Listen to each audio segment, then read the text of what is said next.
Hello, Telvani here, and today I'd like to share with you my updated League Start Spectral Helix Raider for 3.19 Lake of Kalandra. When taking a look at the patch notes of the new league, I was honestly very surprised to see that Nightblade support was still alive and well. So I thought now would be an excellent time to give you guys an overhauled guide for this incredibly powerful and budget-friendly build. Please note, I have overhauled the build quite a bit since 3.18, as there have been some pretty big changes in 3.19. As always, POBs for this guide will be in the video description below. Alright, so let's get into it. Why Raider? I get asked this question all the time. Why not Champion? Why not Berserker? Or why not Deadeye? With so many viable ascendancies to choose from, why play Raider? So here's the answer I always tell people. Raider is going to be the best choice of ascendancy for the majority of players. And with the nerfs to the availability of spell suppression for most characters, this has never been more true. Alright, so League Start characters are by nature budget builds. This means that they need to be able to perform their job of completing the Atlas and clearing out Guardian maps with very little investment. Raider helps accomplish that objective, as it is a very defensive ascendancy. Raider gains access to 40% spell suppression and phasing, 50% elemental ailment avoidance, and increased movement speed and evasion from frenzy charges. It also gains access to very strong offensive perks, such as damage from frenzy charge scaling and built-in elemental exposure. These bonuses make it possible to reach 100% spell suppression and ailment avoidance on day one of the league, without significant investment on the skill tree or in gear. This is something that's not really realistic for any other ascendancy, and it's honestly absolutely insane. Spell suppression and ailment avoidance are the golden standard for most min-maxed endgame builds, so being able to achieve this basically for free drastically reduces the overall cost of the build, while at the same time making you incredibly tanky. No more dying 5 times every map during your League Start push. The next reason I recommend Raider over other ascendancies for most players is that it is very simplistic. While you're mapping, the build is basically a one-button build. You're holding down Withering Step on left click to reset your elusive effect, and pressing your Spectral Helix button to clear the entire screen. With other ascendancies, this is not really the case. All other ascendancies, like Champion and Berserker, don't have built-in exposure, so they'll want to be throwing down their Hydrosphere a lot of the time, especially during League Start when damage is low. And Berserker will need to manage their Berserk buff if they want to get the most out of their ascendancy. So mechanically speaking, Raider really is going to be your smoothest Spectral Helix variant.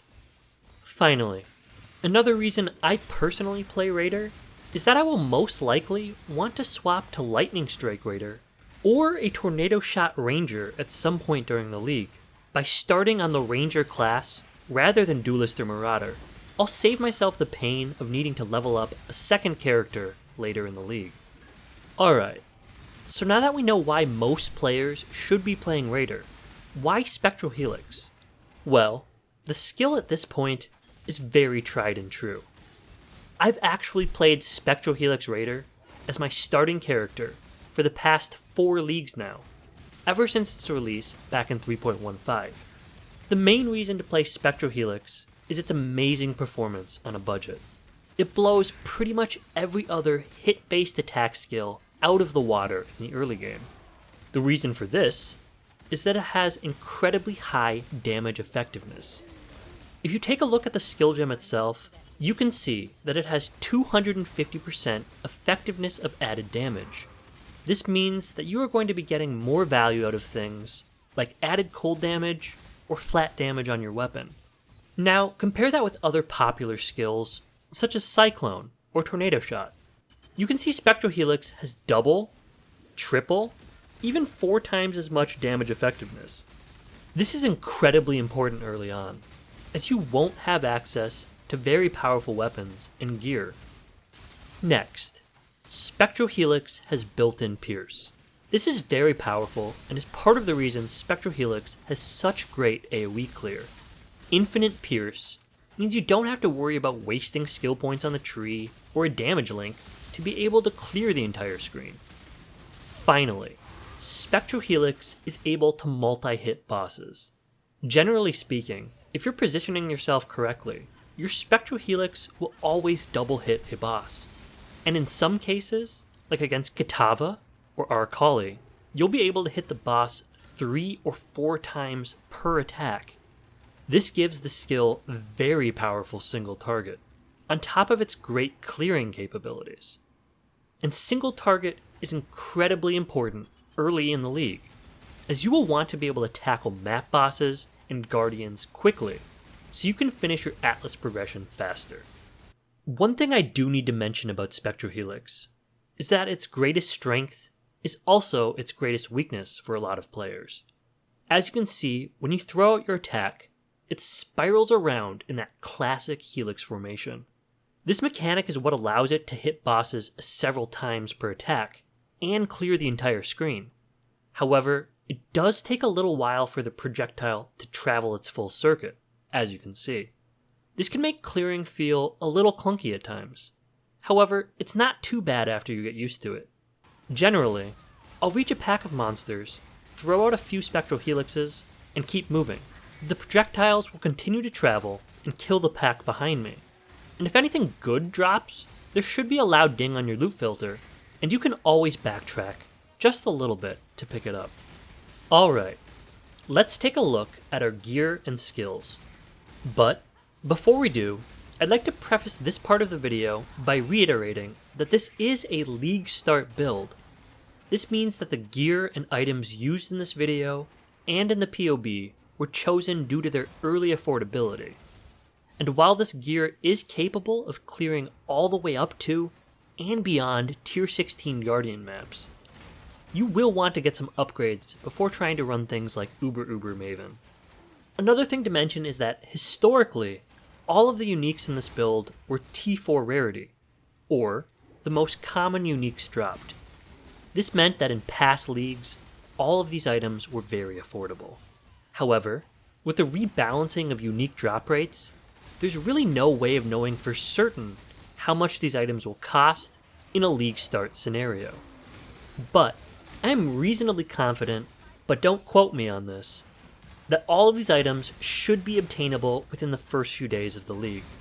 However, if the build becomes incredibly popular, or GGG has decided to nerf drop rates to the roof, or other content creators are also recommending some of the uniques featured in this build, prices could initially be quite high.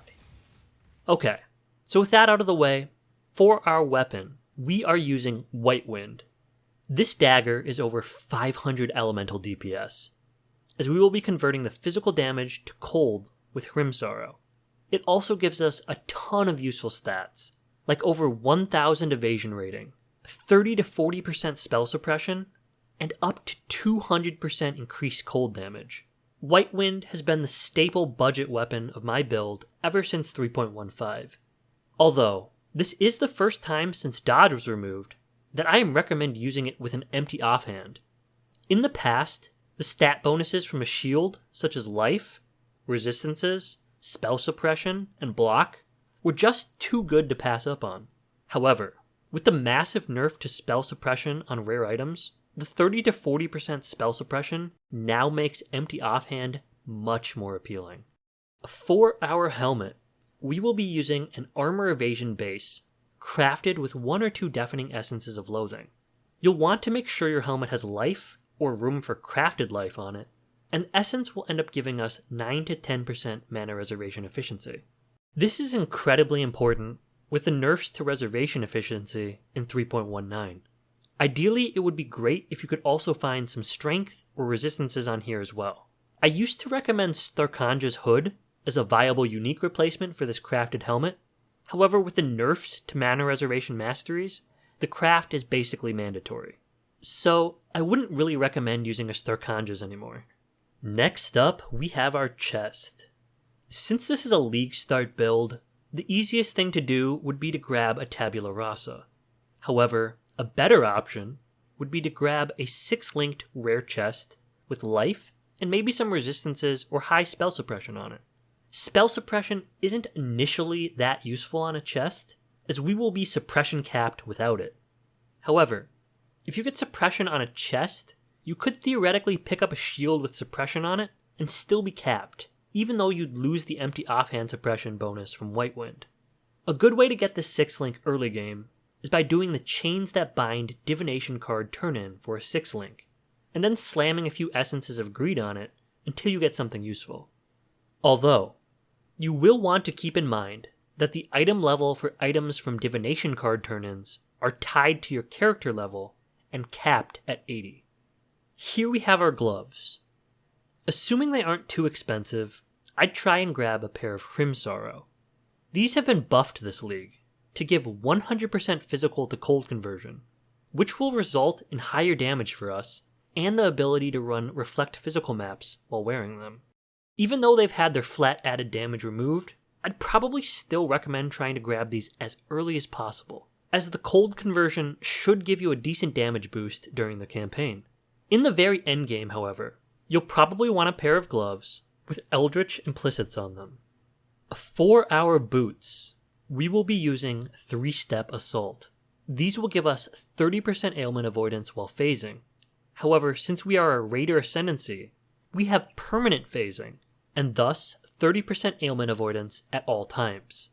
So between the 30% on our boots, the 50% from our Ascendancy, and 20% from the life wheel at the bottom of the tree, we are 100% ailment immune.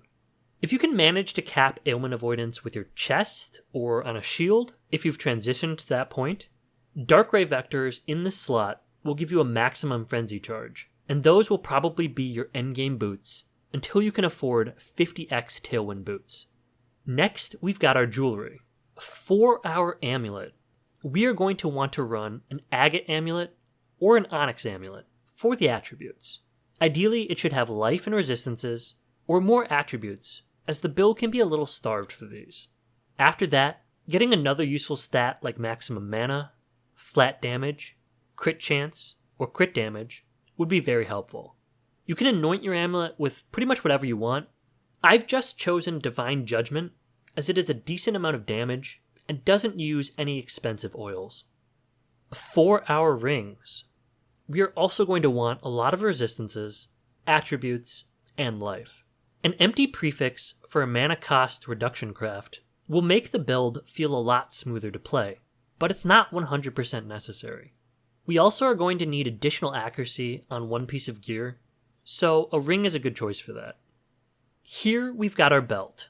I'm running Belt of the Deceiver as it gives us a lot of things we are looking for. Strength, life, resistances, but more importantly, it also gives us access to Intimidate, which is basically just 10% more damage. For our flasks, we are running an instant life flask with bleed immunity. We will also be using a diamond, granite, jade, and silver flask. In the past, you wanted flask charges gained when hit as the prefix. However, with the nerfs to that, I'm not entirely convinced it's still the case. We'll have to wait and see how the league goes, but honestly, for a starter build, the prefixes on the flasks aren't really that important. Finally, we have our jewels. You'll probably want to get max life, crit multi, and either elemental resistances or attributes, as again, resistances and attributes can be a little bit difficult to cap. Next, let's take a look at our skill gems. Because we are no longer running a shield in 3.19, and due to the reservation nerfs, we are running a trimmed back setup compared to 3.18. I've also tried my best to socket gem setups into items that are easy to color, so hopefully you shouldn't need to spend too many jewelers or chromatics to get this up and running. For our main 6-link, we will be running Spectral Helix. Inspiration and Nightblade are pretty mandatory here. However, you don't want to be using Nightblade early on during the campaign, as it requires you to crit constantly to make use of it. After that, we want a flat damage link, such as Ice Bite or added cold damage. However, Please do note that Ice Bite is significantly worse than added cold damage support if you don't have a high number of frenzy charges. So I wouldn't use Ice Bite until you've got all of your ascendancies and frenzy charge nodes on the skill tree. The final 2 gems are optional. Increased critical strikes early on is very powerful, as it lets us get close to 100% crit chance. This also means you'll be freezing enemies far more often. I also like using cold penetration for a little bit of extra damage, but depending on your socket links, elemental damage with attacks is also a very good option. Here we have Assassin's Mark. We will be running it with a mark on hit setup, so we don't have to manually cast it ever. And we are going to be tying it with Life Tap, because the trigger cost can get rather high. By assigning it a life cost instead of a mana cost, we don't need to worry about having enough mana to proc it. Moving on, we've got our Ancestral Protector. This is a totem skill that grants us increased attack speed while we are near it. Throw this down at the edge of boss rooms for a little bit more damage, but far enough from the boss that it isn't getting killed instantly, as it really only needs to be visible on the screen somewhere for it to provide us a buff. We are linking it to life gained on hit.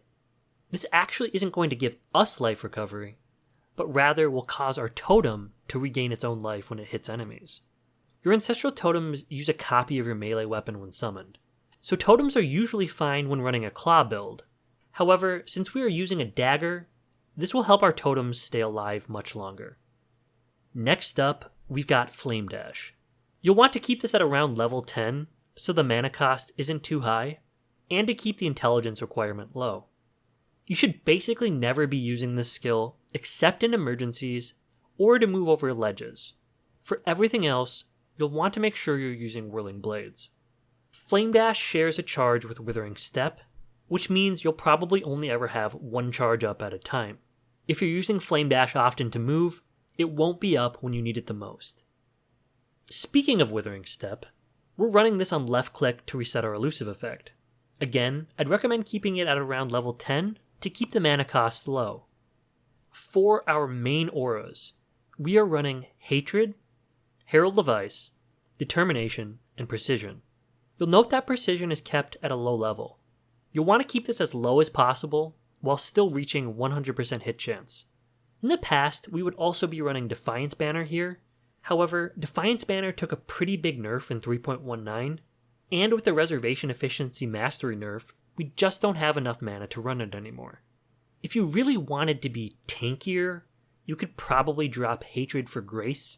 However, I don't really recommend it, as without Grace, we are already at a 73% chance to evade attacks.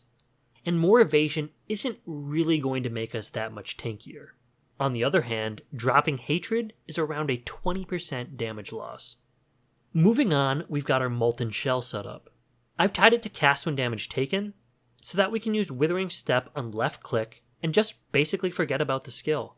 I keep cast when damage taken at level 1 and Molten Shell at level 10, so that Molten Shell would be able to proc often. You can feel free to play around with the levels as you see fit. However, keep in mind that you'll need to double check that your cast when damage taken support is actually high enough level to support the level of your Molten Shell if you want to stray from this 10 to 1 pairing. Finally, we've got Whirling Blades. This is our main movement skill, and we are linking it to faster attacks. For those of you familiar with the old version of the build, you'll note that we have dropped the Creeping Frost Bone Chill debuff setup. Unfortunately, with the loss of our shield this league, we can't really afford the 4 gem sockets for this anymore. But don't worry, the increased cold damage from running an empty offhand with White Wind more than makes up for the loss of Creeping Frost. And it also makes the build much more simplistic to play. Alright, let's take a quick look at the skill tree. Things look pretty similar to last league, and I've done my best to put in leveling trees as well. You can click through here and see, oh, I'm starting Act 3. Where should I go from here? When you're taking a look at the leveling trees, keep in mind we take a few nodes here and there that will get refunded and spec'd out of later. For example, if you can set aside 10 refund points to spec out of the Onslaught Ascendancy later, taking it early on can make the leveling process feel a lot better. A few things to note, this node here, Ballistics, may look good on paper, But unfortunately, Spectral Helix has an internal cooldown of how often it can hit an enemy. So projectile speed is very bad for single target. I generally only recommend using it very early on so that we can path through it, but in the endgame, you do not want to use it. Another thing to note is that if you're struggling for attributes or resistances, you can always pick up one of these plus 30 strength or intelligence nodes here and here. Or even take this elemental mastery for plus 15% to all elemental resistances. And there you have it. My updated League Start Spectral Helix Raider for Path of Exile 3.19 Lake of Kalandra. As usual, I'll close this video out with a quick Guardian map so that you can see how the build performs on comparable gear to that shown in the video. But if you've made it this far and have found this video helpful, please consider hitting that thumbs up button and subscribing to the channel, as it does help out a lot. Anyway, thank you for watching, good luck with your league, and I'll see you in the next one.